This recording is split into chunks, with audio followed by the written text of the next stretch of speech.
গোপাল ভাঁড় ছিলেন মধ্যযুগের অবিভক্ত বাংলায় নদিয়া অঞ্চলের একজন প্রখ্যাত মনোরঞ্জককারী। তার আসল নাম গোপালচন্দ্র প্রামাণিক।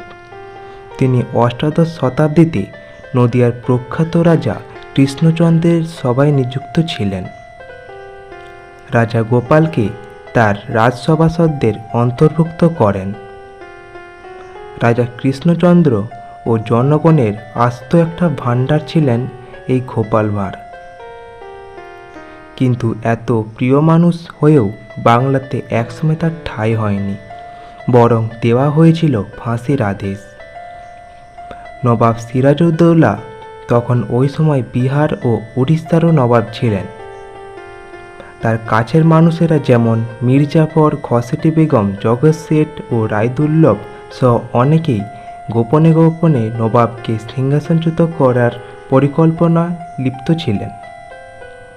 তারা প্রত্যেকেই তাদের নিজস্ব স্বার্থের জন্য ইংরেজদের সঙ্গে হাত মিলিয়েছিল।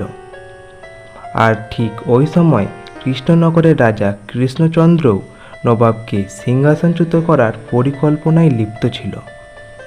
কৃষ্ণচন্দ্রের এই পরিকল্পনায় রাজসভার সবাই তাকে সমর্থন করলেও শুধুমাত্র গোপাল ভাঁড় তাকে সমর্থন করেননি। একদিন রাজসভা শেষের পরে গোপাল কৃষ্ণচন্দ্রের কাছে গিয়ে বলেছিল, ইংরেজদেরকে বিশ্বাস করবেন না।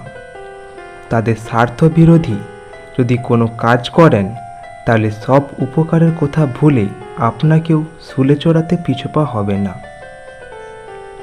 মির্জাফরদের দলে যোগ দিয়ে বাংলার এমন সর্বনাশ করতে গোপাল বারবার অনুরোধ করলে রাজা কৃষ্ণচন্দ্র রেগে গিয়ে গোপালকে বলে বসেন, নবাবের সামনে গিয়ে তাকে ভেঙচি কাটতে পারলেই তিনি এই পরিকল্পনা থেকে বিরত হবেন।